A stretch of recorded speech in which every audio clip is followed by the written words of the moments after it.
Mapagpalang araw po sa ating lahat. Ako nga po pala si Andrea Jen Agner at welcome po sa aking 365 Daily Devotion ni Pastor Russell Ocampo. Ngayong araw po ay March 11, 2025 at ang topic po natin ngayong araw ay Decrees of God.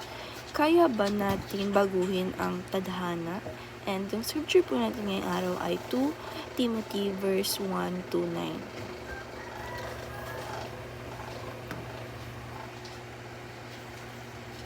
And sabi po dito na yung decrease of God is ito po yung will ng ating Panginoong Diyos sa atin. Ito po yung mga biyaya niya po sa atin na kagustuhan niya po na mangyari sa atin.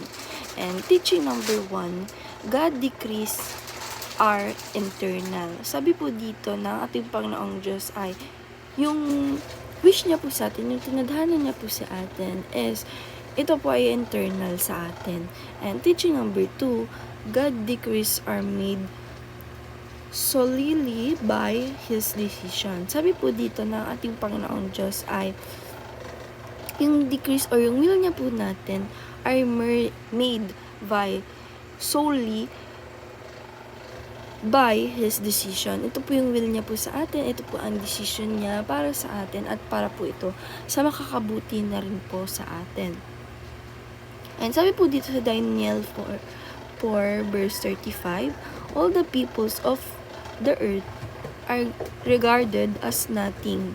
He does as He pleases with the power of heaven, and the people of the earth, no one can hold back His hand, or say to Him, what have done.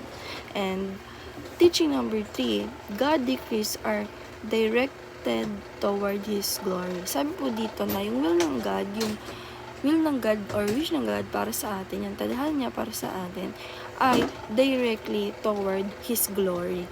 Ito po yung pag-glory niya po natin sa Kanya, and yung will niya po is ito po ay kagustuhan at desisyon ng ating Panginoong Diyos para sa Kanyang people din po.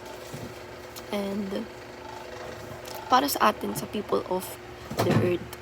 And application is level up in faith by ABC.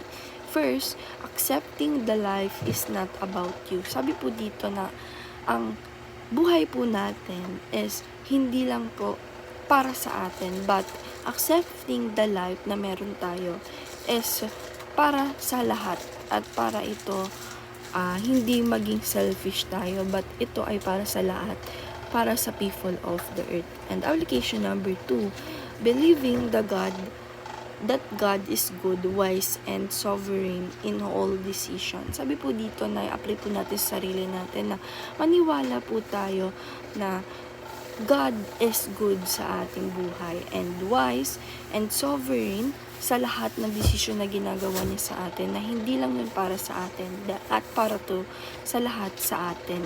And application number 3, committing all your life to glorify God is all situations at all times. Sabi po dito na apply po natin sa sarili natin na committing yung life natin, pag i-commit natin sa ating Panginoong Diyos is nakaka-glorify ito sa ating Panginoong Diyos in all situations and in all times. Yung pag-commit natin sa ating buhay with our God. And discussion, how can we glorify God in both good and difficult situation? Para po sa akin, para po sa devotion ngayong araw na mag-glorify po natin ang ating Panginoong Diyos pag yung will niya po, yung decision niya po para sa buhay natin ay sinunod din po natin.